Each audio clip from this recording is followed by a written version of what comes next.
আচ্ছা, এখানে আমরা বলছিলাম maximum demand, total energy requirement এবং ডিস্ট্রিবিউশন অফ এনার্জি ডিমান্ড। তো এই জিনিসগুলোর উপরেই আসলে সাধারণত কোনো একটা পাওয়ার প্ল্যান্ট ডিজাইন করা হয়, অথবা কোনো একটা পাওয়ার প্ল্যান্টের ডিজাইন করা হয়। Maximum demand, total energy requirement এবং ডিস্ট্রিবিউশন অফ এনার্জি ডিমান্ড, কীভাবে এনার্জি ডিমান্ড উপর হচ্ছিল, ওই দিন আমরা ডিটেলস আলাপ করছিলাম আসলে। আচ্ছা, আমরা যদি একটু সামনের দিকে আগাই,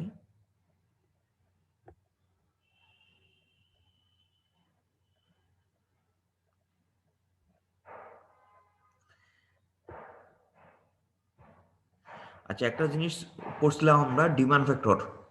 ডিমান্ড ফ্যাক্টরের মান কত হয় সাধারণত? ওটা কি 1 থেকে বেশি নাকি 1 থেকে কম?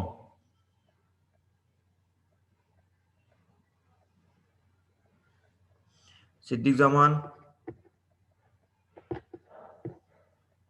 লাস্ট দিন আমি ক্লাসটা করতে পারিনি।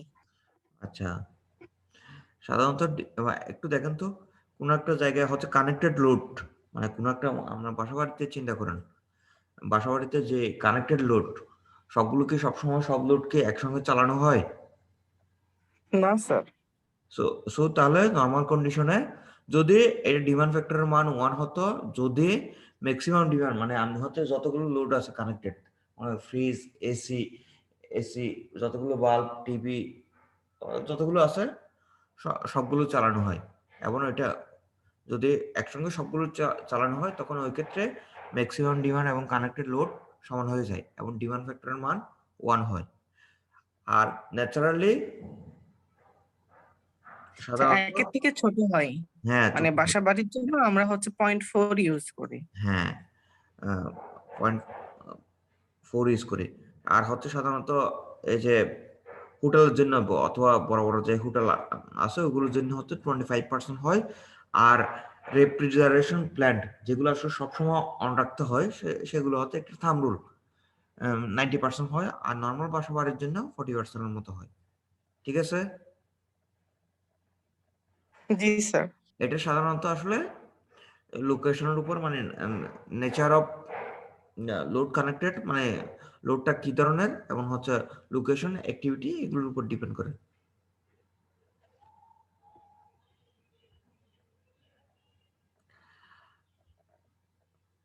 আচ্ছা, এরপর আমাদের হচ্ছে গ্রুপ ডাইভার্সিটি ফ্যাক্টর, অথবা অনেক সময় আমরা এটাকে ডাইভার্সিটি ফ্যাক্টর বলি। এটার মান সাধারণত কত হয়?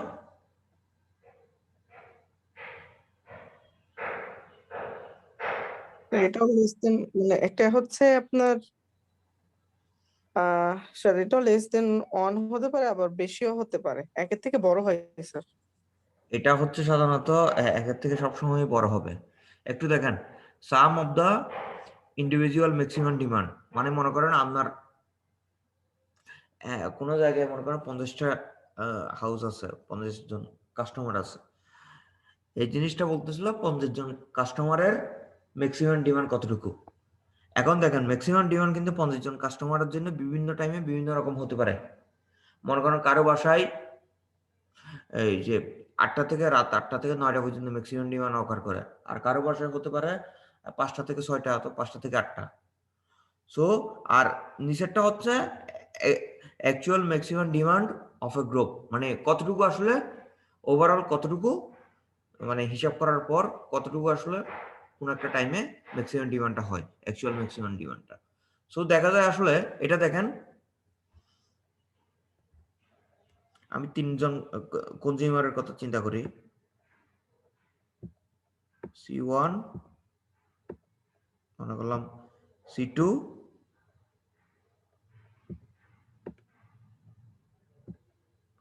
এবং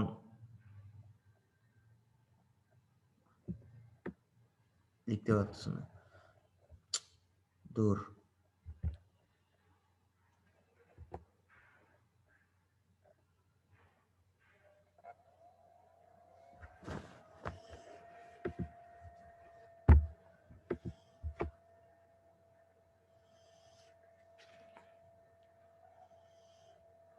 যে মনে করলাম দুজন, 3জন কনজিউমার, C1, C2, C3। এখন C1 এর মনে করেন ম্যাক্সিমাম ডিমান্ড অকার করে 5টা থেকে 6টা অথবা 8টা, আর C2 এর ম্যাক্সিমাম ডিমান্ড অকার করে, C1 এর ম্যাক্সিমাম ডিমান্ড অকার করে দেখেন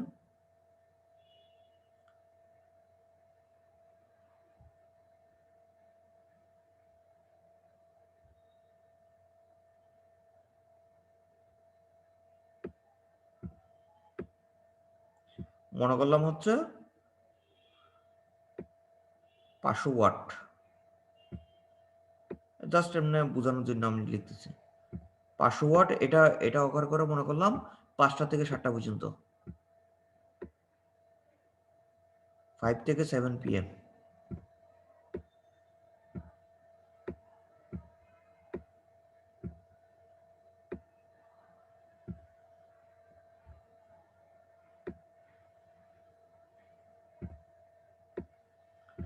আর C2 এর অকার করে মনে করলাম 200 মেগাওয়াট, এটা অকার করে মনে করেন 6টা থেকে 8টা পর্যন্ত।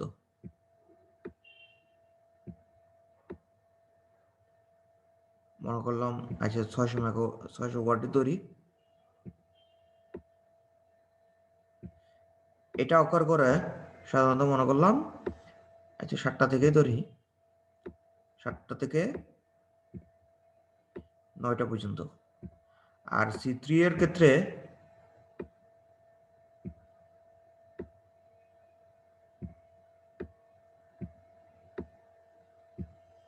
মনে করলাম ম্যাক্সিমাম ডিমান্ড হচ্ছে 200 ওয়াট,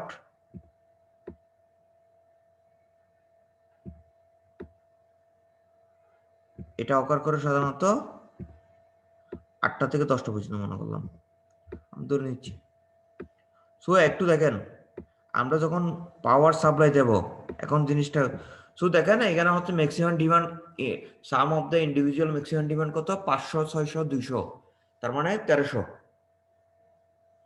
আর তার মানে এখন দেখেন আমি যদি এই গ্রুপটাকে সাপ্লাই দিই তখন আসলে maximum demand, actual maximum demand কতটুকু সাপ্লাই দেব, এই 1300 থেকে কম নাকি 1300 থেকে বেশি? স্যার কম 600। কত? স্যার কম দিব 600 ওয়াট। C2 বললেন না? 600 ওয়াট। আসলে দেখেন এটা যদি আমরা লোড কার্ভ আঁকি, লোড কার্ভ হচ্ছে বিভিন্ন টাইমে, একটু পরে আমরা আবারও দেখবো এই জিনিসটা। মনে করেন 5টা থেকে 7টা পর্যন্ত, 5টা থেকে এখানে হচ্ছে 7টা,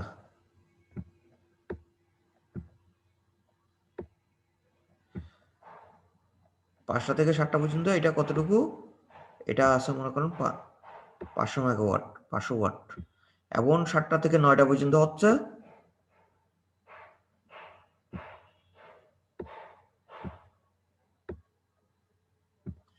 600 ওয়াট। এরপর হচ্ছে 8টা থেকে 10টা পর্যন্ত মনে করলাম এটা 200 ওয়াট। সো একটু দেখেন এই লোড কার্ভটা যদি চিন্তা করেন, ম্যাগনিটিউড চিন্তা করার দরকার নেই, লোড কার্ভটা যদি চিন্তা করেন এখানে দেখা যাচ্ছে আমরা sum of the individual maximum demand, তার মানে হচ্ছে যদি আমরা প্রথমটা হিসাব করতে চাই তখন আমরা 5টা থেকে 10টা পর্যন্ত, এটা 10টা, তখন individual some of the individual maximum demand যদি আমরা হিসাব করতে চাই তখন সেটা হবে 1300 ওয়াটের মতো। কিন্তু আমরা যখন আসলে সাপ্লাই দেব আমরা কিন্তু কখনো 1300 ওয়াট সাপ্লাই দেব না, আমরা 1300 থেকে কমই দেব। বোঝা যাচ্ছে কিনা বলেন? কারণ এখানে দেখা যাচ্ছিল সবগুলো ইন্ডিভিজুয়াল ম্যাক্সিমাম ডিমান্ড একই সময় অকার করতেও পারে নাও করতে পারে, যদি সবগুলো মনে করেন সবগুলো কনজিউমার 5টা থেকে 7টা পর্যন্ত, 5টা থেকে 7টা পর্যন্ত, 5টা থেকে 7টা পর্যন্ত সবগুলোতে ম্যাক্সিমাম ডিমান্ড অকার করে, সেক্ষেত্রে গ্রুপ ডাইভার্সিটি ফ্যাক্টর 1 হতে পারে।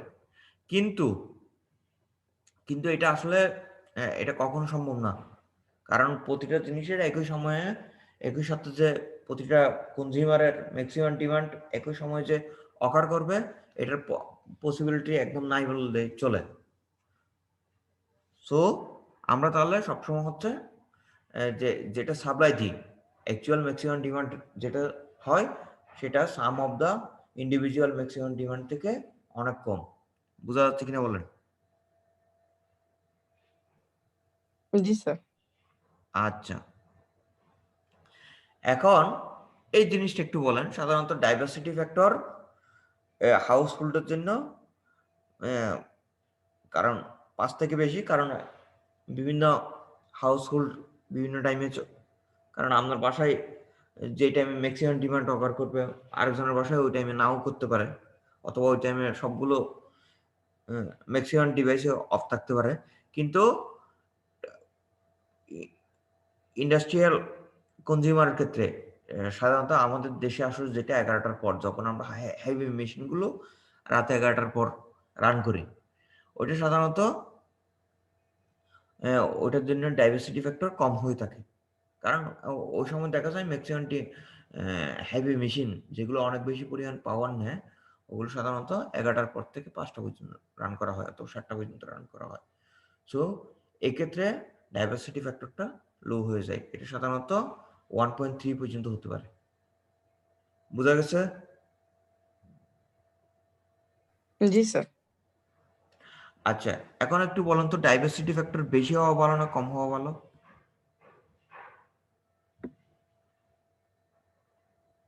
স্যার কম হওয়া ভালো। কম হলে কি হবে?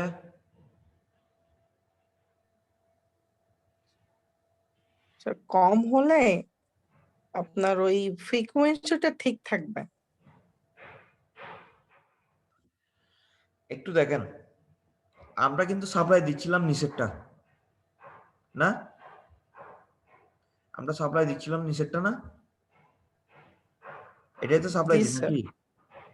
এই জিনিসটার উপর বেস করে তো আমরা পাওয়ার প্ল্যান্টের ডিজাইন করি। এখন দেখেন, ডাইভার্সিটি ফ্যাক্টর কম হওয়া মানে এই জিনিসটা বেশি হওয়া।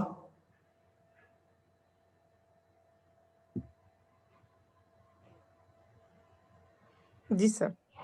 এই জিনিসটা বেশি হওয়া মানে আমাদের পাওয়ার প্ল্যান্টের ইনস্টল ক্যাপাসিটি বেশি হওয়া।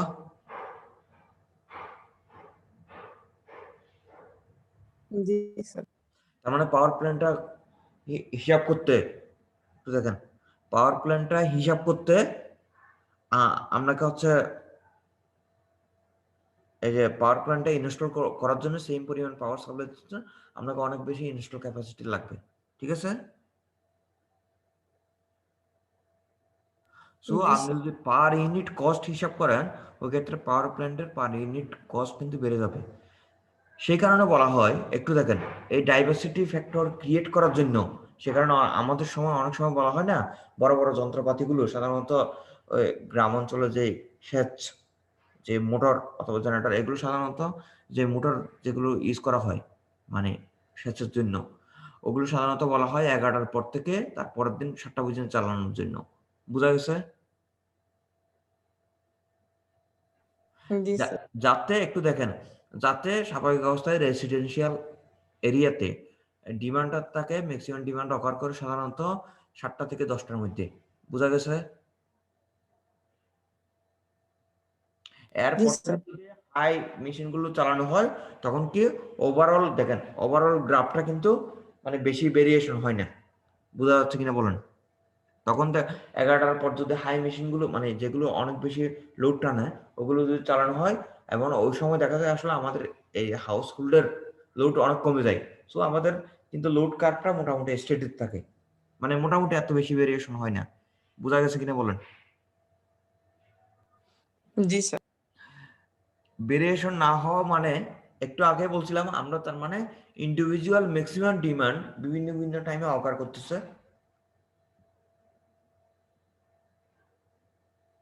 বিভিন্ন টাইমে ডিফারেন্ট টাইমে ইন্ডিভিজুয়াল ম্যাক্সিমাম ডিমান্ড অফার করতেছে। একটু দেখেন, চিন্তা করে দেখেন, হাউস হোল্ডের জন্য জি স্যার। ম্যাক্সিমাম ডিমান্ড অফার করতেছে সাপোজ মনে করেন 7টা থেকে 10টা, আর আমাদের যে ইন্ডাস্ট্রির জন্য ম্যাক্সিমাম ডিমান্ড অফার করতেছে, অথবা আমার যে হেভি মেশিন যেগুলো আছে এগুলো 11টা থেকে 7টা। জি স্যার। কিন্তু এখন দেখেন, আমরা যদি দুইটা যোগ করে দেখেন, সর্বোচ্চ তখন কিন্তু ম্যাক্সিমাম ডিমান্ড দুইটা পিরিয়ডে, 7টা থেকে 10টা আর 11টা থেকে 5টা, দুইটা পিরিয়ডে ম্যাক্সিমাম ডিমান্ডটা বেশি হয়ে যাচ্ছে অনেক, মানে যদি অ্যাড করি। জি স্যার। কিন্তু আমরা যখন সাপ্লাইটা দেব তখন কি আসলে আমরা কি দুইটার আমরা এই ক্ষেত্রে একটু চিন্তা করেন কিন্তু যে আমাদের যদি 7টা থেকে 10টা হয় মানে 11টা থেকে 7টা হয় 7টা সন্ধ্যা 7টা থেকে রাত 10টা এবং রাত 11টা থেকে সকাল 7টা পর্যন্ত যদি হয় তখন একটু দেখবেন যে এখানে কিন্তু ম্যাক্সিমাম ডিমান্ডের ওভারল্যাপটা কমই হয়েছে। বোঝা যাচ্ছে কিনা বলেন? আমরা তোর জি যে উদাহরণ দিলাম এখানে ওভারল্যাপ হয় না বললে চলে। বোঝা গেছে? সো জি আমরা যখন এই ক্ষেত্রে একটু দেখেন আমরা যখন হচ্ছে সাবলাইটে দেব তখন সাবলাইটটা আইডিয়ালি এখন যে উদাহরণ দিলাম শুধুমাত্র ইন্ডিভিজুয়াল ম্যাক্সিমাম ডিমান্ডের উপর নির্ভর করতেছে। মানেটা কি আমরা যখন 7টা থেকে 10টা পর্যন্ত চালাবো তখন কিন্তু হাউস হোল্ডের ম্যাক্সিমাম ডিমান্ড কত এটার উপর বেস করে আমরা সাবলাইটে দেবো। জি স্যার আবার 11টা থেকে যখন 7টা চালাবো তখন কিন্তু আমরা হচ্ছে ইন্ডাস্ট্রি অথবা হেভি লোডের জন্য যে ম্যাক্সিমাম ডিমান্ড আছে ওটার উপর বেস করে আমরা সাপ্লাইটা দেবো। বোঝা যাচ্ছে? জি স্যার সো এক্ষেত্রে দেখা যাচ্ছে কিন্তু আমার sum of the individual maximum demand অনেক বেশি কিন্তু অ্যাকচুয়াল ডিমান্ডটা অথবা যে আমরা যে যতটুকু সাপ্লাই দিচ্ছি ওটার পরিমাণ কমে যাচ্ছে। বোঝা যাচ্ছে কিনা বলুন? জি স্যার তার মানে কি আমরা কিন্তু আসলে হাই ডাইভার্সিটি ফ্যাক্টর ক্রিয়েট করতে পারলাম। বোঝা গেছে? জি স্যার সো তার মানে কি ডাইভার্সিটি ফ্যাক্টর যত বেশি হওয়া ভালো নাকি কম হওয়া ভালো? স্যার বেশি হওয়া ভালো। বেশি হলে কি হবে? আবার রিক্যাপ করেন, বেশি হলে কি হবে? আমাদের কস্ট কম হবে। হ্যাঁ, কারণ আমরা যে আসলে ডাইভার্সিটি ফ্যাক্টর বেশি হওয়া মানে বিভিন্ন টাইমে হচ্ছে আপনি হচ্ছে ওই লোডটাকে শিফট করে দেওয়া। বুঝা গেছে কিনা বলেন? আসল কথা হচ্ছে এটা। বুঝা গেছে? জি সে কারণে আমরা আসলে মেইনলি আসলে বিভিন্ন ওই যে অনেক সময় হচ্ছে শপিং মল মানে মানে সরকার বিভিন্ন টাইমে হচ্ছে দিয়ে দেয় আরকি। এ এটা থেকে এটার মধ্যে থাকতে হবে অথবা হেভি লোড এটার উপরে চালাতে হবে যাতে হচ্ছে আমাদের ডাইভার্সিটি ফ্যাক্টরের লোডটাকে ডাইভার্সিফাই করা যায় যাতে আমাদের জেনারেটরের উপর প্রেশার কম পড়ে। মোট কথা হচ্ছে এটা।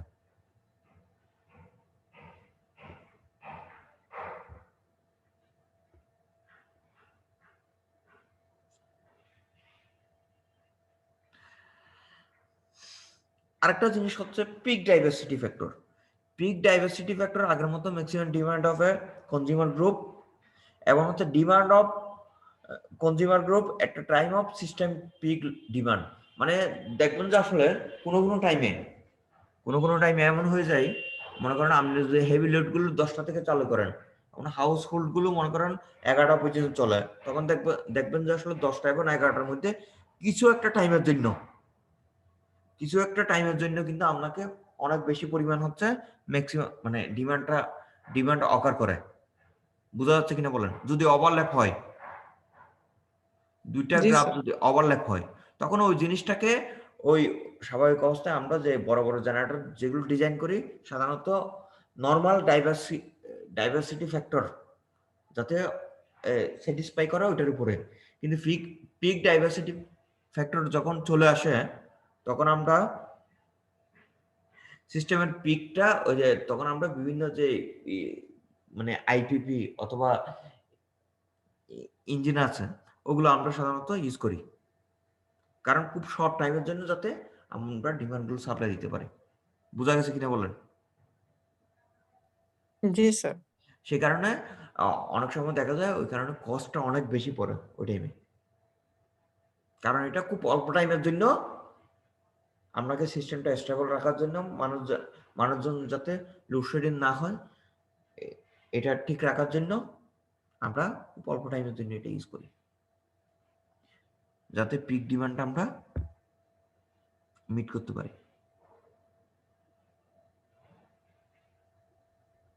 ও এখানে একটা জাস্ট যে কথাগুলো বলছি এখানে একটা উদাহরণ দেওয়া হয়েছে ম্যাক্সিমাম ডিমান্ড কানেক্টেড লোড এই জিনিসগুলো এই অঙ্কটা একটু করবেন। এই অঙ্কটা করলে একদম মানে এই এই জিনিসটাই এখানে ম্যাক্সিমাম ডিমান্ডের বিভিন্ন একদম উদাহরণ দিয়ে দেওয়া হয়েছে। আমরা সার্ভিস ডিজাইন পড়ছেন না?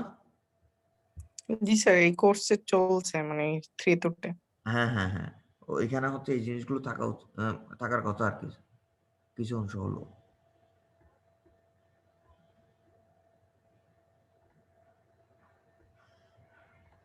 এখানে কোনো একটা সিস্টেমের ইউটিলিটি কোম্পানি, ছোট একটা ইউটিলিটি কোম্পানি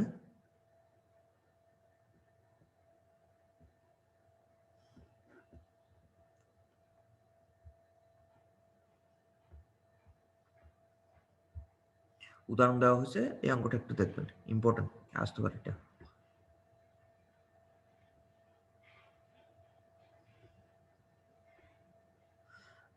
আচ্ছা, তার মানে একটু দেখেন, একটু আগে আমি বলছিলাম না লোড কার্ভ পর্ব।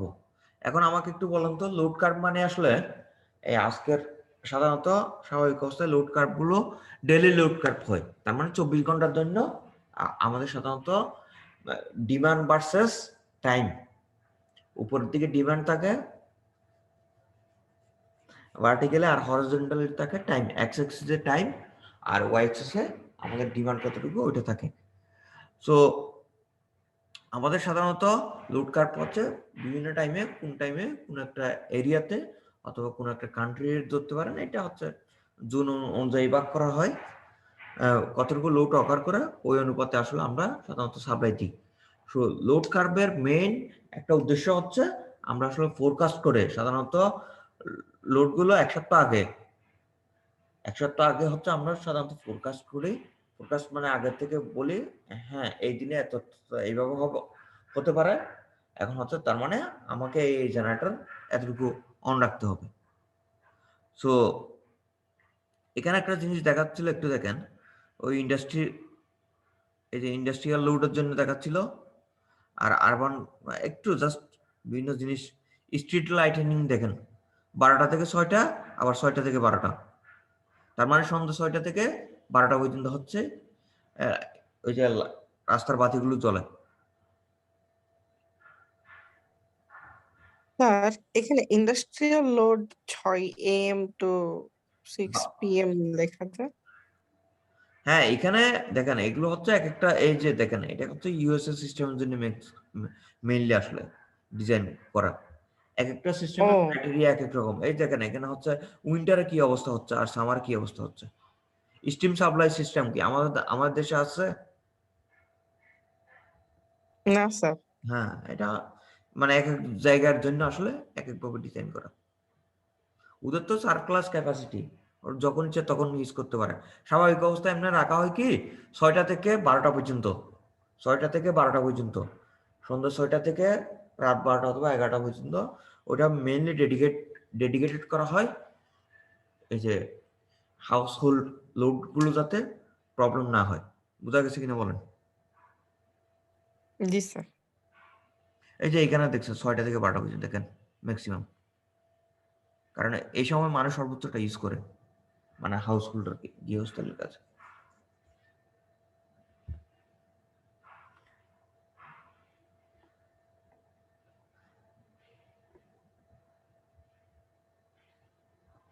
আর আমাদের ক্ষেত্রে উল্টাটা হবে আর কি, দেখেন একটু দেখেন। ওদের সামার লোডের পরিমাণ কমে যায়, উইন্টার লোডের পরিমাণ বেড়ে যায়, না? জি স্যার। আর আমাদের ক্ষেত্রে উল্টাটা হওয়ার কথা না এমনি স্বাভাবিক অবস্থায়। জি স্যার, গরমের দিন ফ্যান ট্যান বেশি হ্যাঁ, চলে। হ্যাঁ, আমরা তো এসি ইউজ করি বা বিভিন্ন, কিন্তু ওরা হচ্ছে কুলার ইউজ করে তো।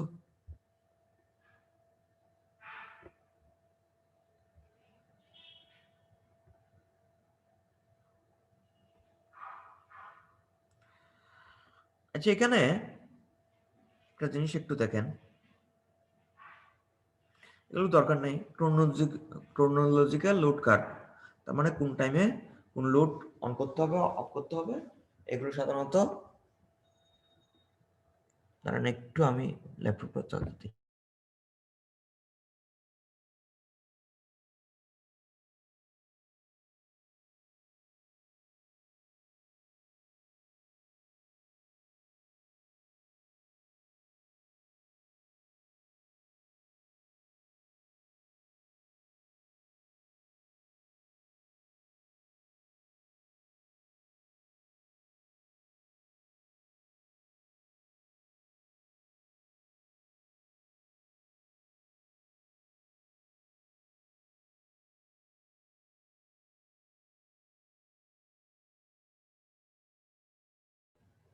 আচ্ছা, এটা ক্রোনোলজিক্যাল লোড কার্ভ মানে এটা লোডটা হচ্ছে বিভিন্ন টাইমে কিভাবে বাড়তেছে, অথবা লোড ডিউরেশন কার্ভও বলতে পারেন।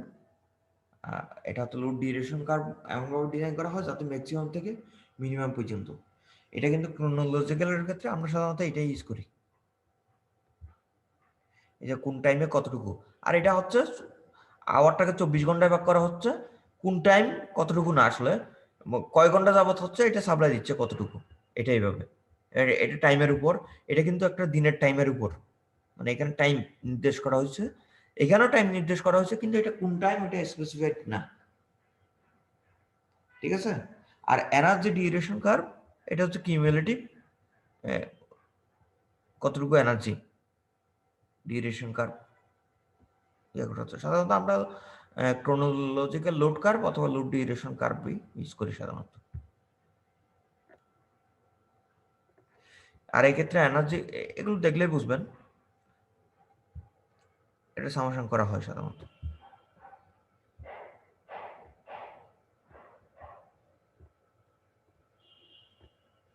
এরপর আমরা আসি লোড ফ্যাক্টর। লোড ফ্যাক্টরটা কি?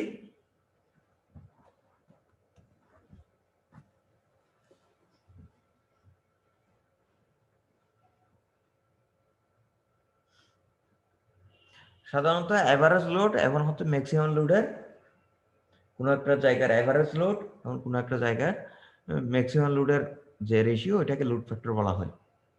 হ্যাঁ, দেখেন স্বাভাবিক অবস্থায় আইডিয়ালি লোড ফ্যাক্টর যদি এভারেজ লোড এবং ম্যাক্সিমাম লোড যদি সমান হয়, সাধারণত লোড ফ্যাক্টর হচ্ছে 1 হয়।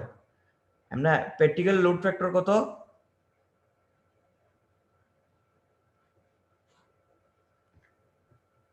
স্যার লেস দেন 1 হওয়ার কথা। হ্যাঁ, লেস দেন 1ই। কারণ একটু দেখেন ওই যে হাউস হোল্ডার, কোন একটা হাউস হোল্ডার, প্রথম যখন চিন্তা করবেন একটা হাউসের কথাই চিন্তা করেন। একটা হাউসে দেখেন ম্যাক্সিমাম ডিমান্ড অফার করে 6টা থেকে মনে করা হচ্ছে 11টা পর্যন্ত, 6টা থেকে 11টা পর্যন্ত। তো এক্ষেত্রে তার মানে এমন এক্ষেত্রে মনে করানো হতো আমার হাউস হোল্ডের জন্য ম্যাক্সিমাম ডিমান্ড অফার করছে 6টা থেকে 11টা পর্যন্ত, মনে করেন 500 ওয়াট। কিন্তু অন্য টাইমে গেলে ওটা হচ্ছে দেখা যাচ্ছে আসলে 50 ওয়াট অথবা 100 ওয়াট এই টাইপের। তো আমি যদি এভারেজ করি, দেখেন ম্যাক্সিমামটা হচ্ছে পিক কোন অবস্থায়, পিক হচ্ছে আমি বলছিলাম 600 ওয়াট, আর এভারেজ করলে দেখা যাচ্ছে এটা হচ্ছে 200 অথবা 250 ওয়াট পাওয়া যাবে। সো লোড ফ্যাক্টর এক্ষেত্রে অনেক কম। আইডিয়ালি লোড ফ্যাক্টর 1 হয় যদি মনে করেন আমার যতটুকু লোড আছে ঠিক ততটুকু লোড সবসময় মানে চলে। যতটুকু লোড মানে কি, যতটুকু ম্যাক্সিমাম ডিমান্ড অফার করে এটা সবসময় সাস্টেইন করে। মানেটা কি একটু দেখেন, এই কার্ভটা আছে তো, এই কার্ভটা যদি 24 ঘন্টা, আমরা সাধারণত 24 ঘন্টার জন্য ইউজ করি, 24 ঘন্টা যদি আপনি চালান, তার মানে এক্ষেত্রে ম্যাক্সিমাম ডিমান্ড এবং এভারেজ ডিমান্ড কিন্তু সমান।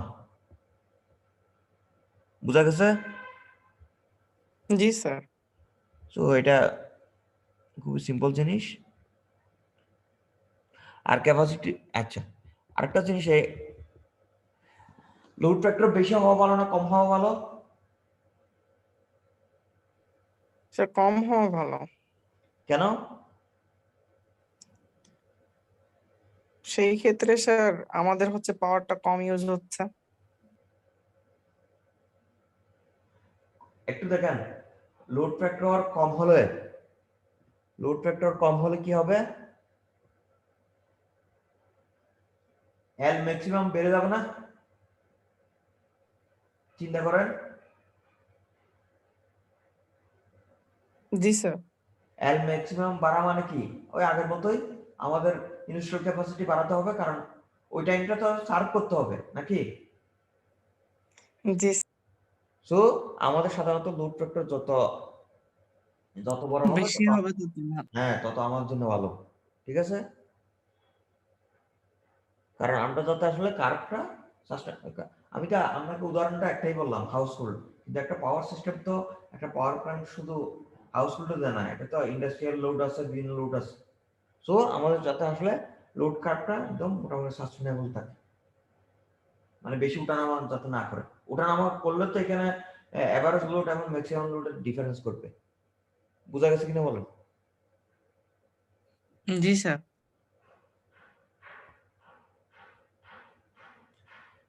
এরপর হচ্ছে ক্যাপাসিটি ভেক্টর, আগের মতোই এল অ্যাভারেজ এবং এল ইনস্টল ক্যাপাসিটি। সাধারণত এটার আরেকটা নাম হচ্ছে প্ল্যান্ট ফ্যাক্টর অথবা প্ল্যান্ট ইউজ ফ্যাক্টর। বোঝা যাচ্ছে? অনেক সময় ক্যাপাসিটি ফ্যাক্টর না দিয়ে অনেক সময় বলা হচ্ছিল প্ল্যান্ট ফ্যাক্টর অথবা প্ল্যান্ট ইউজ ফ্যাক্টর। বোঝা যায়? তো জি স্যার। আমরা এখানে ওই যে এখানে একটা সম্পর্ক দেখেছি আসলে ক্যাপাসিটি ফ্যাক্টর এবং লোড ফ্যাক্টরের মধ্যে রিলেশনটা দেখেছি। যখন দেখেন কোন সময় ক্যাপাসিটি ফ্যাক্টর এবং লোড ফ্যাক্টর সমান হয়ে যায়, একটু দেখেন তো এই ইকুয়েশনে, যখন ম্যাক্সিমাম ডিমান্ড এবং ইনস্টল ক্যাপাসিটি সমান হয়। সাধারণত আমরা এটা কখনো চাই না, এটা হলে সিস্টেমটা কিন্তু ক্রিটিক্যাল কন্ডিশনে চলে যায়।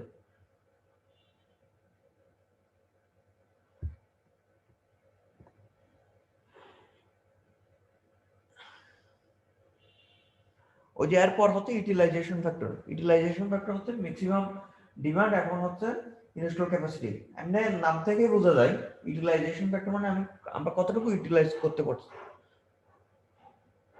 পারতেছি। সো জি স্যার। হ্যাঁ, এটা সাধারণত যত বেশি স্বাভাবিক অবস্থায় এটার মান হচ্ছে 1 থেকে কম হয়। এটা সাধারণত যত বেশি হবে তত আমাদের জন্য ভালো। তার মানে এই জিনিসগুলো বলা হচ্ছিল মোস্ট ইফিশিয়েন্ট। সো অনেক সময় এই জিনিসটা দেয় ক্যাপাসিটি ফ্যাক্টরের সাথে ইউটিলাইজেশন ফ্যাক্টর এবং লোড ফ্যাক্টরের সম্পর্কটা কি।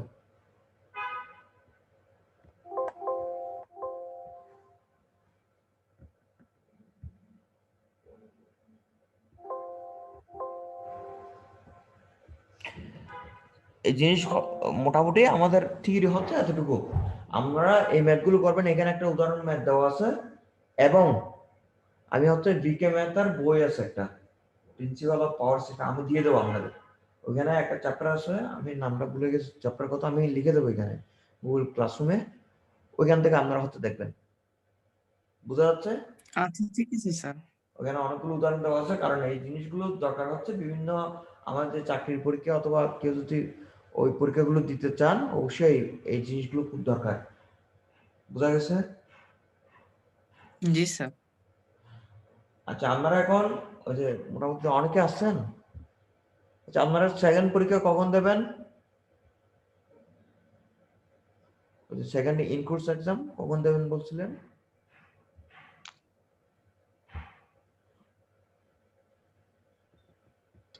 স্যার বলতেছি, আমি যদি এখান থেকে কোয়েশ্চেন করি তাহলে হাফ সেট কোয়েশ্চেন করবো, কারণ এই যে এই টপিকটা আবার হচ্ছে আমরা কিন্তু ডিটেইলসে পড়বো ইয়াতে।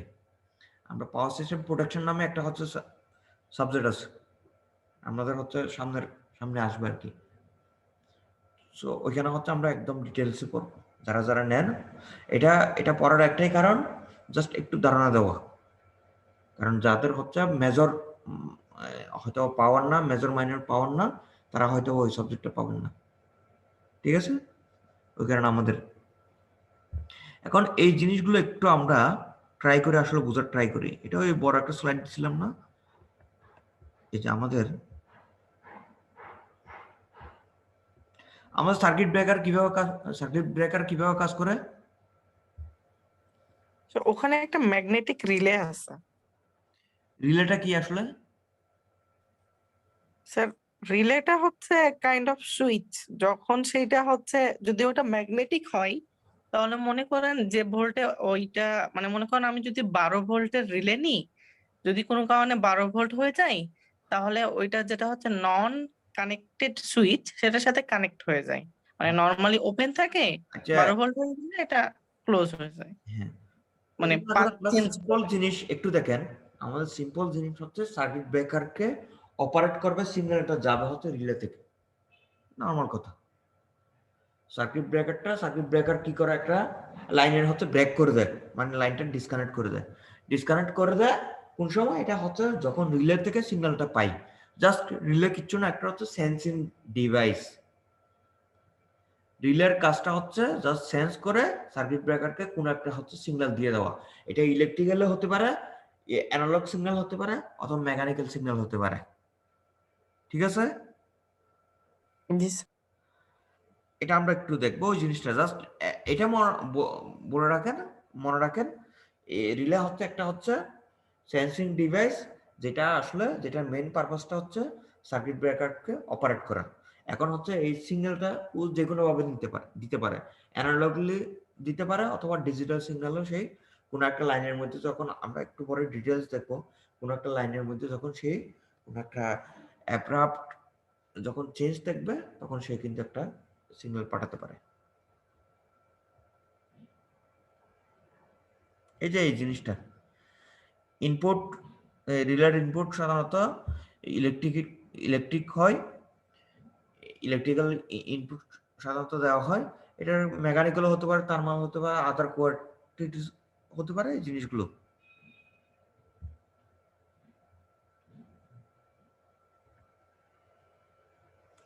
IEEE ডেফিনেশন এটা আমি কখন দেব না, রিলে কি। এখন আমরা দেব আসলে এই যে প্রোটেক্টিভ রিলে, যেগুলো সাধারণত ইউজ করা হয় লাইনের প্রোটেকশনের জন্য। এটা স্বাভাবিক অবস্থায় অ্যানালগ রিলে হতে পারে, অথবা হচ্ছে ডিসক্রিট সলিড স্টেট কম্পোনেন্ট, অথবা অপারেশনাল অ্যাম্প্লিফায়ার, অথবা হচ্ছে বর্তমানে যেটা ইউজ করা হয় ডিজিটাল মাইক্রোপ্রসেসর নেটওয়ার্ক রিলেটেড হচ্ছে রিলে হতে পারে। এখানে একটু এই জিনিসগুলো দেখবেন, একটু আমরা একটু বোঝার ট্রাই করি, যদিও বা আসবে না, একটু দেখেন আমাদের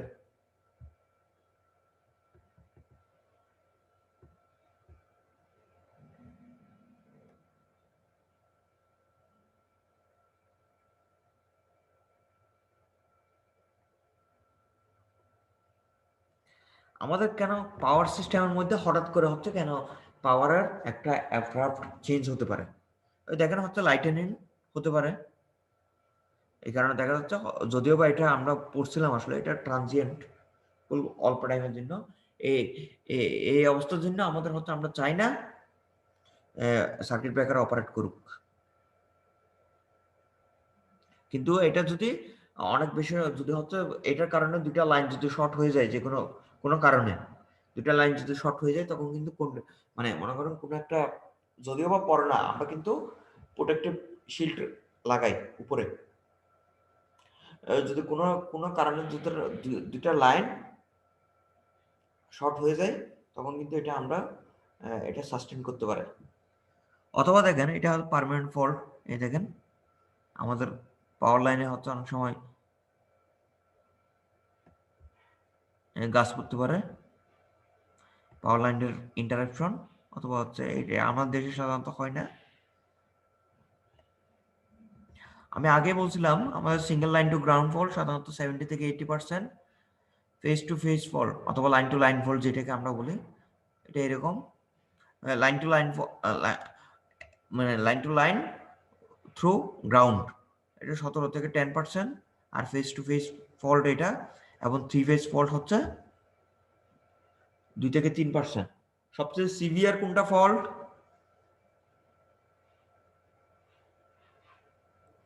সিমেট্রিক্যাল ফল্ট। সিমেট্রিক্যাল ফল্ট মানে থ্রি ফেজ ফল্ট, ঠিক জি আছে। স্যার। কিন্তু আসার কথা হচ্ছে এটা খুবই কম পরিমাণ হয় আর কি।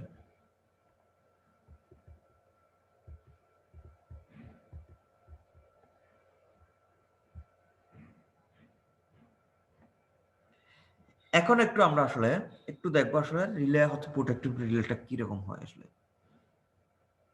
এটা সাধারণত আমরা একটু পরে ডিটেলসটা দেখবো কিভাবে আসলে লজিকটা কি।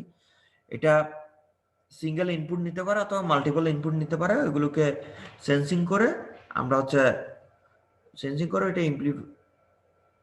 অ্যাম্প্লিফাই করতে পারে অথবা নাও করতে পারে, সাধারণত আউটপুটে পাঠাই। আউটপুট মানে আসলে এটা সার্কিট ব্রেকারের ইনপুট, সার্কিট ব্রেকারের ইনপুট এই জিনিসটা, এই যে আউটপুট সিগন্যালটা এটা সার্কিট ব্রেকারে যাবে।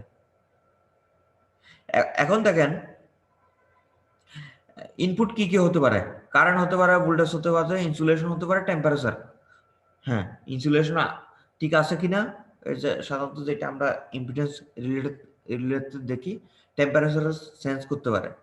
এগুলো থেকে আউটপুট কি কি হতে পারে, আমরা হচ্ছে অ্যালার্ম দিতে পারে, কমিউনিকেশনে সাধারণত পাঠাতে পারে। এটা হচ্ছে ওভারঅল আউটপুট, সাধারণত ওভারঅল আউটপুট, অথবা হচ্ছে সিস্টেমটা লাইন লাইন থেকে ডিসকানেক্ট হতে পারে। এখন এই দুটা জিনিস ইম্পর্টেন্ট, পিক আপ লেভেলস এবং টাইম। পিক আপ লেভেলস মানে একটু দেখেন, একটা রিলে এমনভাবে সেট করা হয়, সাধারণত আমরা বলে দিই এই যে কারেন্টটা একটা স্পেসিফাইড কারেন্টের উপর গেলে রিলেটা অপারেট করবে, নিচে গেলে রিলেটা অপারেট করবে না। না হয় দেখেন, যদি একটা স্পেসিফাইড, আমরা আরো ডিটেলস পড়বো সামনে, একটা স্পেসিফাইড যদি, কারণ লাইনের মধ্যে তো আসলে সবসময় তো কিছু না কিছু কারেন্ট তো মিসম্যানেজমেন্ট হয়, যতটুকু থাকার কথা ততটুকু তো থাকে না। সো হচ্ছে একটা থ্রেশহোল্ড রাখা হয়, এই এত বেশি গেলে আমরা তখন হচ্ছে লাইনটাকে ট্রিপ করব। এরপর তো টাইম, ওই যে টাইমের একটা কথা বলছিলাম, কারণ আমরা আমরা জানি আসলে যখন থান্ডারিং হয় অথবা লাইটেনিং হয়, তখন কি আমাদের রিলেটা অপারেট করা উচিত? জি স্যার। এই তখন অপারেট করা উচিত? না স্যার। তখন অপারেট করলে কি হবে? স্যার সবকিছু পুড়ে যাবে। যখন লাইটেনিং হবে তখন যদি রিলে অপারেট করে, কথা শুনেন, রিলে অপারেট করা মানে কি? সার্কিট ব্রেকার অন করে দেওয়া। জি স্যার। সার্কিট ব্রেকার অন করলে কি হবে?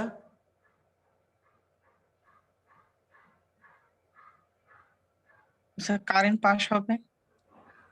সার্কিট ব্রেকার অন করা মানে, সার্কিট ব্রেকার কারেন্টের ডিসকানেক্ট হয়ে যাওয়া না? জি স্যার। এখন কারেন্টের ডিসকানেক্ট এমনি দেখেন, আসলে আমাদের যখন আসলে বাসা বাড়িতে সাপোজ মনে করেন, যখন আসলে ঝড় বৃষ্টি বাকলা হয়, যখন আসলে আমাদের থান্ডারিং হয়, তখন কি আমরা আসলে তো তাহলে প্রতি সেকেন্ডে সেকেন্ডে কারেন্ট চলে যাওয়ার কথা, ওইটা কি যায়? না স্যার।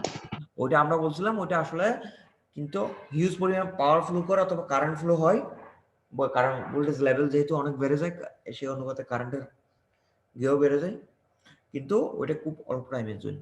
সো একটা আমাদের রিলেটাতে আমরা একটা টাইম সেটিং দিয়ে দিই, আর একটা হচ্ছে থ্রেশহোল্ড লেভেল সেটিং দিয়ে দিই। বুঝা গেছে? তার মানে এখন এখন কোয়েশ্চেন হতে পারে, যে সাধারণত যে থান্ডারিং পরে পরে অথবা লাইটিনিং হয়, ও স্বাভাবিক অবস্থায় আমাদের কিন্তু লাইনটা ডিসকানেক্ট হয় না, কারণ এই রিলেটা এমন ভাবে সেটিং করা যাতে হচ্ছে এই ট্রানজিয়েন্টটা সে হচ্ছে সেন্স, মানে সে ইগনোর করে।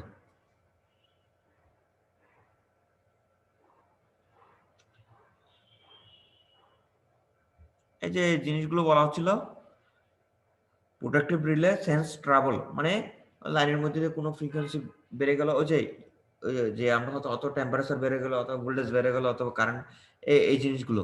আর সার্কিট ব্রেকার হচ্ছে মাসল, সার্কিট ব্রেকার হচ্ছে কাজটা করবে আর ব্রেনে ঢুকিয়ে দেবে হচ্ছে প্রোটেক্টিভ রিলে। তার মানে হচ্ছে সার্কিট ব্রেকার এবং রিলে মিলে আসলে টোটাল একটা আসলে সিস্টেমটাকে প্রোটেকশন দেয়। সিম্পল জিনিস। রিলে কিভাবে নেম করবে এটা আমাদের দরকার নেই আসলে, এমনি একটু কারো যদি ইন্টারেস্ট থাকে একটু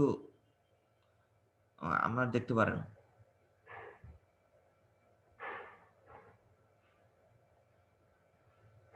এই জিনিসটা ইম্পর্টেন্ট, এই জিনিসটা ইম্পর্টেন্ট,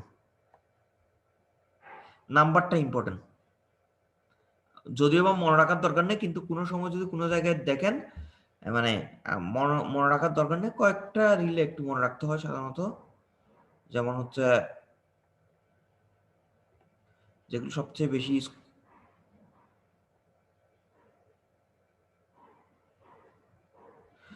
87 ভোল্টেজ এবং পাওয়ার ডিরেকশনাল রিলে, এই যে এগুলো সাধারণত মনে রাখার দরকার নেই।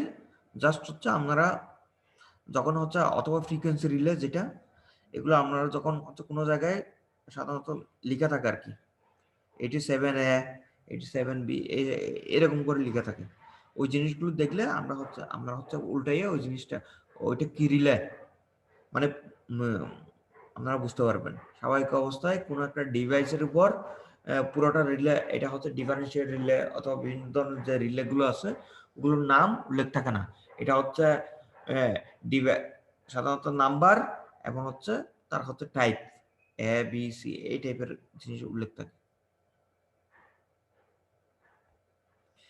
এইটা একটু দেখেন কিভাবে কাজ করে।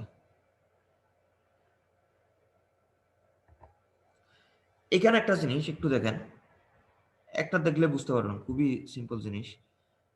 এখানে একটা এসি লাইন আছে, একটা এসি লাইন আছে। সাধারণত আমাদের ম্যাক্সিমাম এখন যেই টাইপের রিলে ইউজ করা হয়, ম্যাক্সিমাম রিলে দুটা জিনিসের উপর কোয়ান্টিটির উপর বেস করে হচ্ছে গঠিত হয়। সেটা হয় কারেন্ট এবং ভোল্টেজ। কারণ এই দুটাই স্টেবল, কারণ যে কোনো কারণে ভোল্টেজ তো বেড়ে যেতে পারে। কিন্তু আমি যদি এবার এটা ডিটারমাইন করতে পারি কোনো একটা লাইনের কারেন্ট এবং ভোল্টেজ একই সঙ্গে হচ্ছে হিউজ পরিমাণ চেঞ্জ হয়েছে, বাড়া কমা এভাবে বলতেছি না, কারণ হচ্ছে একই পরিমাণের মানে হিউজ পরিমাণ চেঞ্জ হয়েছে, তখন আমাদের বুঝতে হবে এবং এটা কিছু টাইম মানে বেশ কিছুক্ষণ টাইম জুড়ে অকার করছে, এটা হচ্ছে ডিকে হয় না, এটা অকার করতেছে। তখন আমরা বুঝতে পারে লাইনের মধ্যে কোনো একটা ঝামেলা হয়েছে। সো ওই কারণে সাধারণত আমাদের ম্যাক্সিমাম যে রিলে আছে সেই রিলেগুলো দুইটা জিনিস চেঞ্জ করে, একটা হচ্ছে ভোল্টেজ এবং লাইন থেকে ভোল্টেজ, আর একটা হচ্ছে কারেন্ট। বোঝা যাচ্ছে কিনা বলেন? সো একটু দেখেন, এটা হচ্ছে মেইন লাইন, এই লাইন থেকে আরেকটা লাইন মনে করেন এখানে চলে গেছে, এদিকে একটা লাইন চলে গেছে। এখন সো আমাদের তাহলে এই লাইনের ভোল্টেজ এবং কারেন্টটা আমাদের নিতে হবে। এখন দেখেন ভোল্টেজ নেওয়ার একটাই পাথ, সেটা হচ্ছে আপনি যদি আসলে প্যারালালি কানেকশন দিতে পারেন। সো ভোল্টেজ ট্রান্সফরমার সাধারণত আমরা পরে আরো ডিটেইলস পড়বো প্রোটেকশনে, এটা সাধারণত এখন সিভিটি ইউজ করা হয়, ক্যাপাসিটিভ ভোল্টেজ ট্রান্সফরমার। এটা হচ্ছে ইন্ডাকটিভ ভোল্টেজ ট্রান্সফরমার। হ্যাঁ, আমরা যেগুলো সচরাচর যেগুলো দেখি এগুলো কয়েলের সাহায্যে ট্রান্সফরমার গুলো থাকে। সাধারণত এটা পোটেনশিয়াল ট্রান্সফরমার, আর এখানে এক্ষেত্রে একটা সিটি ইউজ করা হয়। সিটিটা সাধারণত সিরিজে লাগানো হয় আর পিটিতে সাধারণত প্যারালাল লাগানো হয়।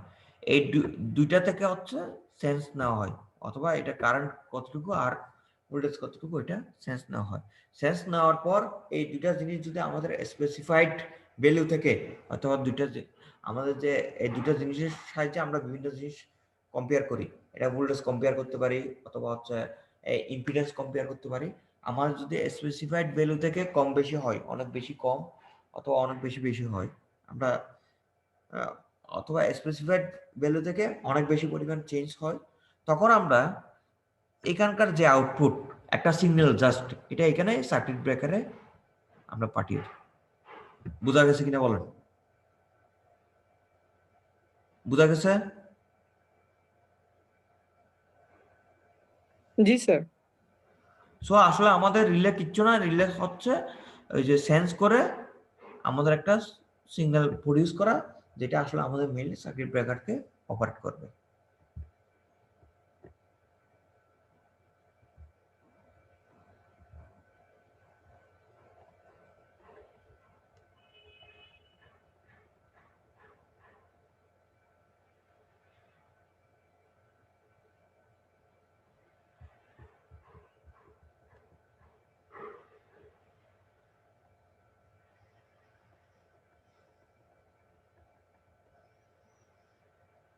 আমাদের এটা একটু দরকার নেই, মানে হচ্ছে দেখে নিতে পারেন যদি গিয়া হয়, এগুলো জাস্ট একটু ফাউন্ডেশন। এইখানে একটু দরকার আছে, আমি যেগুলো পড়াচ্ছি এগুলো সাধারণত পরীক্ষা আসবে, আর অন্যগুলো আপনারা মানে দেখার জন্য বুঝে মানে দেখে নিতে পারেন। সাধারণত আমরা যখন কোনো একটা রিলে সিলেক্ট করি তখন কিছু বিষয়ের উপর আসলে আমরা মানে ক্রাইটেরিয়া বেস করি, মানে কিছু জিনিসের উপর আমরা ফোকাস করি। স্বাভাবিক অবস্থা প্রথম হচ্ছে রিলায়েবিলিটি। রিলায়েবল হচ্ছে কতটুকু টাইম ধরে এটা হচ্ছে আসলে কারেক্টলি পারফর্ম করবে, রিলায়েবল কিনা। সিলেক্টিভিটি, এটা ইম্পর্টেন্ট। সিলেক্টিভিটি হচ্ছে মনে করেন আপনি হচ্ছে কোনো একটা লাইন জাস্ট কোন একটা লাইন প্রোটেক্ট করতে যাচ্ছেন, কোন এই যে কোন একটা সিস্টেমের মনে করেন এখান থেকে একটা লাইন মনে করেন এটা মেইন লাইন, এখান থেকে L1 L2 L3 L1 L2, এটা অনেক বেশি ইম্পর্টেন্ট, একটু দেখেন সিলেক্টিভিটি। হ্যাঁ, এখানে মনে করলাম সার্কিট ব্রেকার, এটার জন্য আমরা CB1 দিলাম।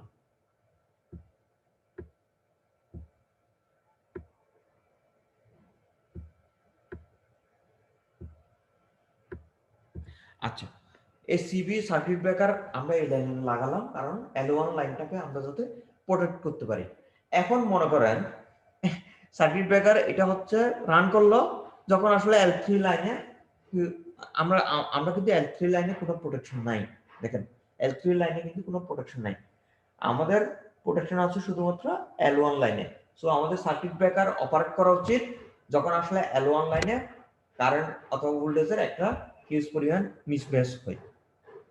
সো এখন দেখেন, এখন যদি আমার হচ্ছে এই সার্কিট ব্রেকারটা CB1টা যদি L3 লাইনের কারেন্টের ভেরিয়েশনের জন্য যদি অপারেট করে তাহলে কিন্তু হবে না, তাহলে কিন্তু আমাদের হবে না, আমাদের সিস্টেমটা আসলে প্রোটেক্টিভ হবে না। তখন দেখা যাবে আসলে কি জানেন, এদিকে কারেন্টের মানে কারেন্টের কোনো ভেরিয়েশন নাই, এটার জন্য এটা অপারেট করবে, তার মানে হচ্ছে এদিকে লাইনটা ডিসকানেক্ট হয়ে যাবে। আমরা কিন্তু এটা চাই না। সো আমাদের সিলেক্টিভিটি হচ্ছে আমরা যাতে কোন সার্কিট ব্রেকার, যে সার্কিট ব্রেকারের যেই কাজ ওই সার্কিট ব্রেকার যাতে ওই কাজটা করে, ওই জিনিসটা হচ্ছে সিলেক্টিভিটি। এবং অন্য কোনো এরিয়া যাতে ইন্টারাপশন না করে, যে এরিয়াতে ওই সার্কিট ব্রেকার অপারেট করা উচিত ওই এরিয়াতে যাতে ওই সার্কিট ব্রেকার অপারেট করে, এবং হচ্ছে যে রিলে অপারেট করা উচিত ওই রিলে যাতে অপারেট করে, ওইটা হচ্ছে সিলেক্টিভিটি। আর অপারেশনটা হচ্ছে সার্কিট ব্রেকারের অপারেশন সাধারণত আমরা হচ্ছে যাতে মিনিমাম ফল্ট ডিউরেশন হয়, মানে খুব দ্রুত যাতে অপারেট করে, যাতে আমাদের আসলে এই ইকুইপমেন্টের ড্যামেজ আমরা যাতে রক্ষা করতে পারি। এবং হচ্ছে সিম্পলিসিটি, সার্কিট ব্রেকারের কনস্ট্রাকশন যাতে সিম্পল হয়, যাতে যে কেউ এটার অপারেশনটা খুব সহজে বুঝতে পারে। এবং মেইন ক্রাইটেরিয়া, আর একটা মেইন ক্রাইটেরিয়া হচ্ছে আমরা যাতে ম্যাক্সিমাম প্রোটেকশন দিতে পারি মিনিমাম কস্ট। আমরা যাতে আমাদের কস্টটাও কিন্তু একটা বিশাল একটা ফ্যাক্টর, কারণ এই ডিভাইসগুলো অনেক সাধারণত কস্টলি হয়। যত বেশি হাই ভোল্টেজে যাবেন তত বেশি প্রোটেক্টিভ ডিভাইস অনেক কস্টলি হয়।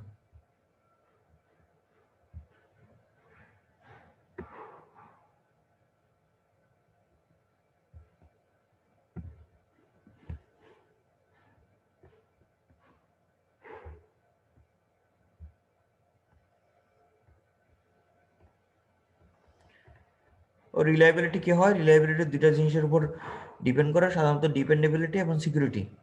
অবশ্যই রিলায়েবিলিটি হচ্ছে দুইটা দিক আছে, অবশ্যই মানে এটা সিকিউরিটিটা অবশ্যই মেনটেন করতে হবে। এবং সিলেক্টিভিটি যেটা বললাম, এটা স্পিড যেটা বললাম, এই জিনিসগুলো আবার সিম্পলিসিটি, এগুলো হচ্ছে ব্যাখ্যা করা হয়েছে আর কি। আচ্ছা, এরপর ক্লাসিফিকেশন অফ রিলেস, এটা হচ্ছে রিলে ক্লাসিফিকেশন, সাধারণত protective, regulating, reclosing, monitoring, auxiliary. এই যে প্রোটেক্টিভ রিলে অবশ্যই ইউজ করতে হবে, রেগুলেটরি রিলে যে একটু জাস্ট একটু ক্লাসিফিকেশন গুলো একটু দেখে নেবেন।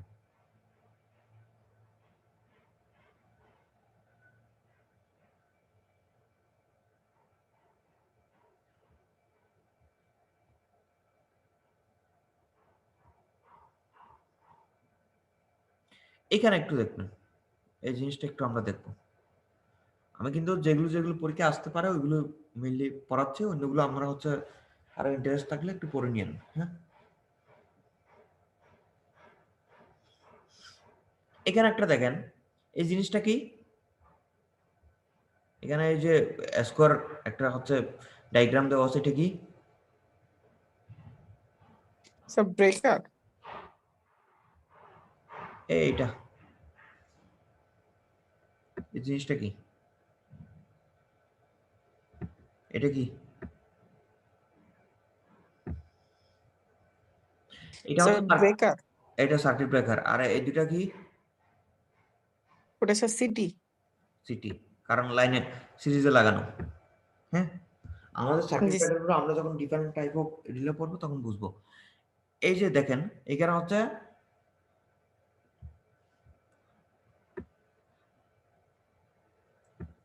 আমরা যখন আসলে কোনো একটা সিস্টেম ডিজাইন করি তখন আমরা এমনভাবে ডিজাইন করি যাতে সিস্টেমটা আসলে রিলায়েবল হয়। মেইন কথা হচ্ছে আমাদের যাতে সিস্টেমটা আসলে সিস্টেমে যে মেইন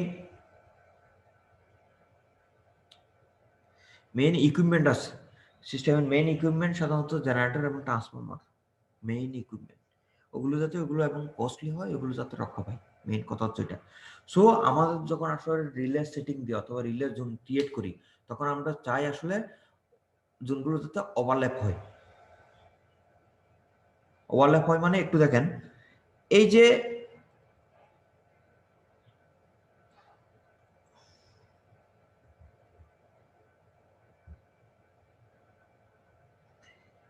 এই একটু দেখেন এই ট্রান্সফরমারের জোন হচ্ছে এতটুকু না, এই প্রথমটা। জি স্যার।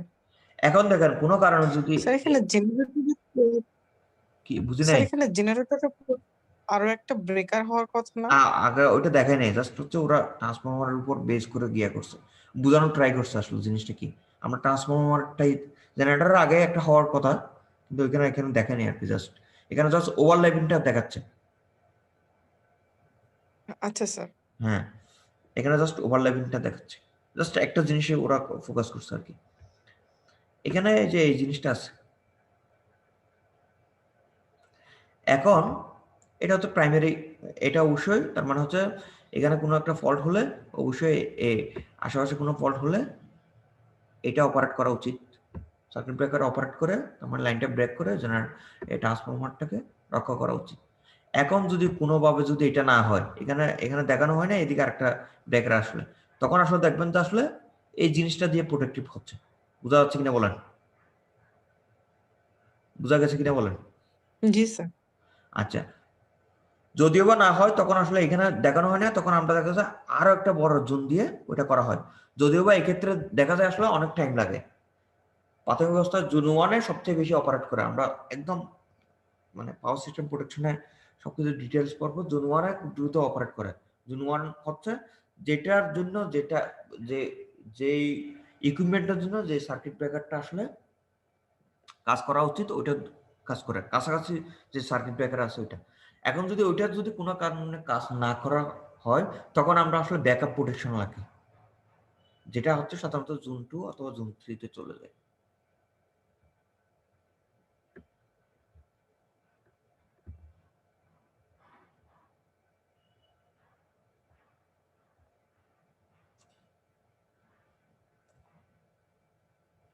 এখন আমরা বিভিন্ন টাইপের সবচেয়ে হচ্ছে আমরা বেসিক জিনিসগুলো দেখবো, এখন থেকে আসলে আমাদের ইম্পর্টেন্ট এই বেসিক জিনিসগুলো আমরা একটু দেখবো। জিনিসটা হচ্ছে আমরা মনে করেন হচ্ছে ডিফারেন্সিয়াল প্রোটেকশন। ডিফারেন্সিয়াল প্রোটেকশন আগে বলি, ডিফারেন্সিয়াল প্রোটেকশন সাধারণত, কথাগুলো কিন্তু ইম্পর্টেন্ট, সাধারণত মানে অন্য কোনো ক্ষেত্রে ইউজ করা যেতে পারে। সাধারণত যখন বলি তখন সচরাচর যেটা হয় সাধারণত আমাদের ইউনিট প্রোটেকশনের জন্য ইউজ করা হয়। ইউনিট প্রোটেকশন মানে কোনো একটা ইউনিট প্রোটেকশনের জন্য, শুধুমাত্র কোনো একটা ইউনিট, এটা জেনারেটর হতে পারে অথবা ট্রান্সফরমার হতে পারে। ঠিক আছে, এখন দেখেন স্বাভাবিক অবস্থা একটু দেখেন, এটা মনে করেন একটা হচ্ছে ট্রান্সফরমার, আমরা সুবিধার জন্য সিঙ্গেল ফেজ দেখাচ্ছি, একটা ট্রান্সফরমার। এদিকে যে কারেন্ট যায় মেইন লাইন, এটা এদিকে তো একে কারেন্ট যাওয়া উচিত না? স্যার এটা ট্রান্সফরমার হলে রেশিও অনুযায়ী চেঞ্জ হয়ে না, যাবে না? আমরা রেশিও না, এটা সিরিজে কানেক্টেড মনে করেন, অথবা জি স্যার। জেনারেটর মনে করেন। আসলে আমাদের থ্রি ফেজ চিন্তা করতে গেলে প্রথম হচ্ছে সিঙ্গেল ফেজের চিন্তা করেন, জেনারেটর এখানে তো রেশিও হবে না ভাই, এটা যদি সিরিজে কানেক্টেড থাকে এখানে জি মনে স্যার। করেন এটা এইভাবে কানেক্ট। সো এদিকে যে কারেন্ট যাওয়ার কথা সেকেন্ড, মানে এদিকে এই কারেন্ট যাওয়ার কথা, কারণ এটা সিরিজে কানেক্টেড, ঠিক আছে? জি ঠিক স্যার। আছে, তার মানে কি একটু দেখেন, এটা যেহেতু সিটি, সিটির আমরা সেকেন্ডারিতে কারেন্ট কত থাকে আমরা কি জানি? Sir 5 ampere. হ্যাঁ 5 এম্পিয়ার। বর্তমানে সিটিগুলো, আগের সিটিগুলো, পুরোনো দিনের সিটিগুলোতে সাধারণত 1 এম্পিয়ার থাকতো। এখন ম্যাক্সিমাম যে সিটিগুলো ধরতে গেলে সব সিটিতে এখন 5 এম্পিয়ার, এটা স্ট্যান্ডার্ড হয়ে গেছে। আর পিটি সেকেন্ডারি ভোল্টেজ কত?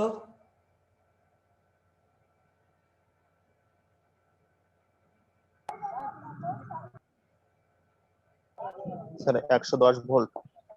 হ্যাঁ সাধারণত 110 ভোল্টে রাখা হয় সাধারণত। বিশেষ কাজের জন্য অন্য ভোল্ট রাখা যেতে পারে, সাধারণত 110 ভোল্টে রাখা হয়। আচ্ছা, এখানে জিনিসগুলো একটু দেখেন, এখানে প্রাইমারি সাইড এবং সেকেন্ডারি সাইডের একটা রেশিও থাকে স্বাভাবিক অবস্থায়।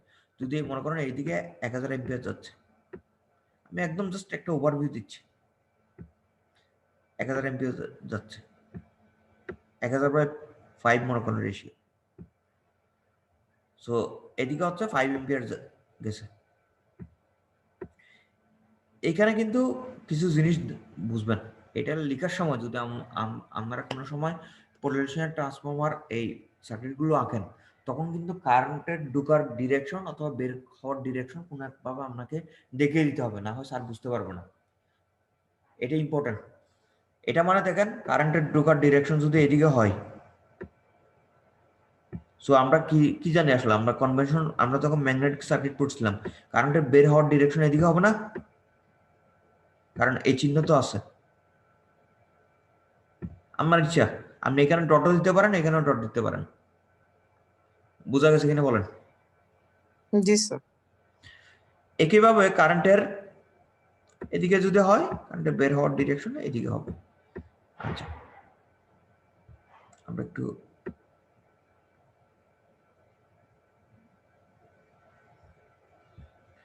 স্বাভাবিক অবস্থায় এখানে যে ফিগার দিছে ওটা চিন্তা চিন্তা করার দরকার নেই। স্বাভাবিক অবস্থায় আপনাকে মনে করেন এদিকে 1000 এম্পিয়ার যাচ্ছে, সো এদিকেও কারেন্টের ডিরেকশন তখন মনে করলাম এদিকেও 1000 এম্পিয়ার।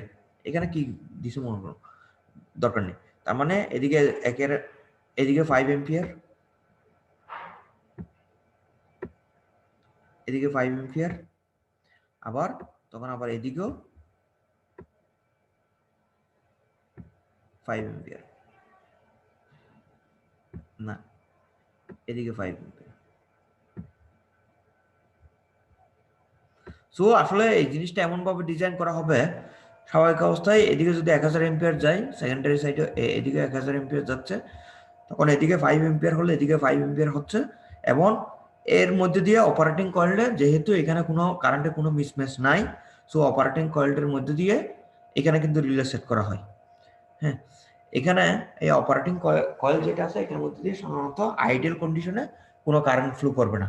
যদি কোনো কারেন্ট ফ্লো করে, কোনো কারেন্ট ফ্লো করা মানে কি, এদিকে 5 এম্পিয়ার গেলে এদিকে কোনো একটা এম্পিয়ার যাচ্ছিল, মানে 5 এম্পিয়ার সাধারণত বিয়োগ হয়ে অপারেটিং কারেন্ট জিরো হওয়া উচিত।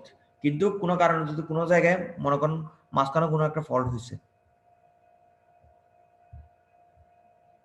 মাঝখানে কোনো একটা ফল্ট হয়েছে, তখন কি এদিকে যদি 1000 এম্পিয়ার যায়,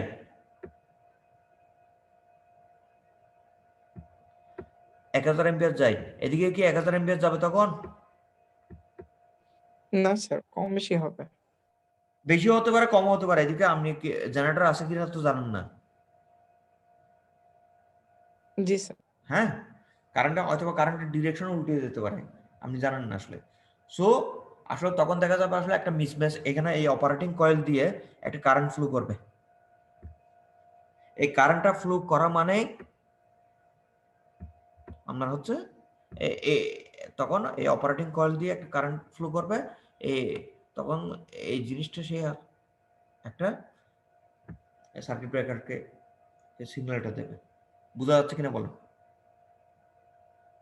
এটা জি। হচ্ছে ডিফারেনশিয়াল প্রোটেকশন। একদম বেসিক বেসিক। সাধারণত এটা ইন্টারনাল ফল্টের ক্ষেত্রে হয়, কারণ দেখেন বাইরে যদি ফল্ট হয়,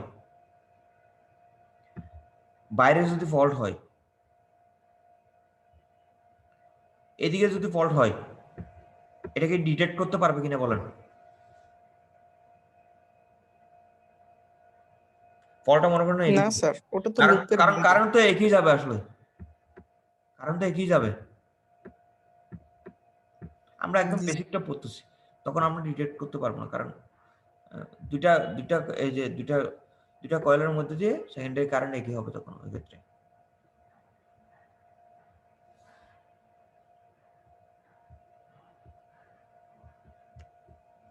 আচ্ছা, স্বাভাবিক অবস্থায় একটু দেখেন, স্বাভাবিক অবস্থায় আমাদের যে রিলেগুলো থাকে, ওই রিলেগুলো হচ্ছে একটা মিসম্যাচ থাকে, কারণ সিস্টেমের মধ্যে তো একটা মিসম্যাচ থাকে। সো আইডিয়ালি আমি বলছিলাম, আইডিয়ালি এর মধ্যে যদি 0.1 এম্পিয়ারও যায়, আমাদের রিলেটা ট্রিপ করা, মানে সার্কিট ব্রেকার রিলেটা সিগন্যাল দিয়ে সার্কিট ব্রেকার ট্রিপ করা উচিত। কিন্তু বাস্তবে দেখা যায় আসলে রিলেটার মান 1 এম্পিয়ার থেকে আসলে এই যে এখানে দুটার মধ্যে মিসম্যাচ, স্বাভাবিক অবস্থা কোনো ফল্ট না হলেও কিছু মিসম্যাচ থাকে। সো এই জিনিসটা যাতে না হয়, সে কারণে আমরা হচ্ছে এদিকে একটা এই যে রেস্টেন্ডিং কয়েল দিয়ে, আসলে রেস্টেন্ডিং কয়েল দিই, আমরা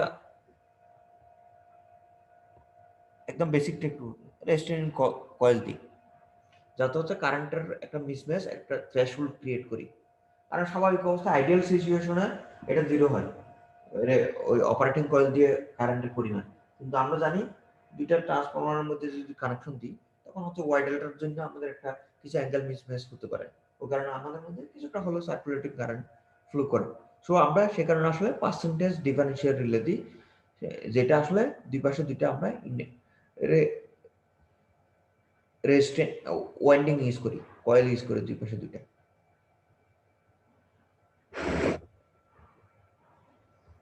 যেটা স্যার আসলে বলেন। স্যার আমার 10টায় অপটো ইলেকট্রনিক্স এক্সাম আছে, আমি কি লিভ নিতে পারি স্যার? ও আচ্ছা, ঠিক আছে, তাহলে আমি একটু পরে ছেড়ে দিচ্ছি, আপনি নিয়ে যান। আমরা ওই আচ্ছা ঠিক আছে, তাহলে আজকে তাহলে এই পর্যন্তই, অ্যাটেন্ডেন্স পরে হয়তো দিয়ে দেবো। ভালো থাকবেন সবাই, তাহলে আল্লাহ হাফিজ। আসসালামু আলাইকুম স্যার। ওয়ালাইকুম আসসালাম। আসসালামু আলাইকুম।